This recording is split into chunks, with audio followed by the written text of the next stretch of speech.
Jashtë botës magjike, vajza vazhdonte jetën e saj të mëparshme. Jeta e saj nuk ishte dhe aq aventuriere. Ajo kishte pasur një fëmijë të vështirë. Prindit e saj e kishin lënë të jetonte me gjyshen. Jeta e saj nuk ishte as pak e lehtë. Ajo buzëqeshte për të mos treguar dhimbjen, por brenda saj ndihej shpesh e vetmuar. Në shkollë shpesh ndihej e lënë me njanë, disa fjalë të këqija, disa shikime të ftohta, dhe momente kur askush nuk e kuptonte vërtet si ndihej.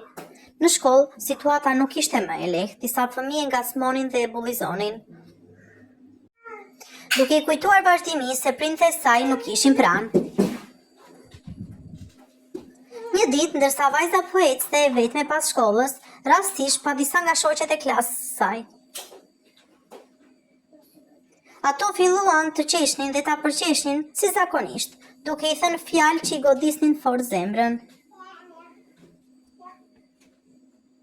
Vajza u ndje turpëruar dhe e lënduar.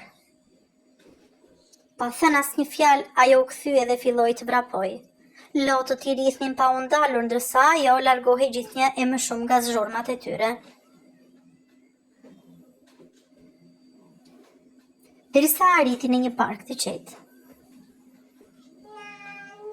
Aty u ul në një stol dhe filloi të qante, duke fshehur fytyrën mes duarve. Por pikërisht në atë moment diçka e çuditshme ndodhi. Ajri u bë i qetë, zërat u zhdukën, dhe përpara saj mes dritës së hënës dhe pemëve filloi të shfaqej një portë e kristalit magjike. Ajo nuk ishte si çdo derë tjetër. Shkëlqente me ngjyra blu dhe të argjënta, si kur ishte bërë nga drita vet. Vajza qëndroi e ngrirë, me lot në sy, ndërsa porta e kristal shkëlqente përpara saj.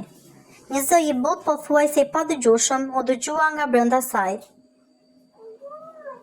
Eja, eja. Kur zgjati dorën drejt portës, drita shpërtheu papritur dhe gjithçka u zhduk. Kur vajza hapi syt,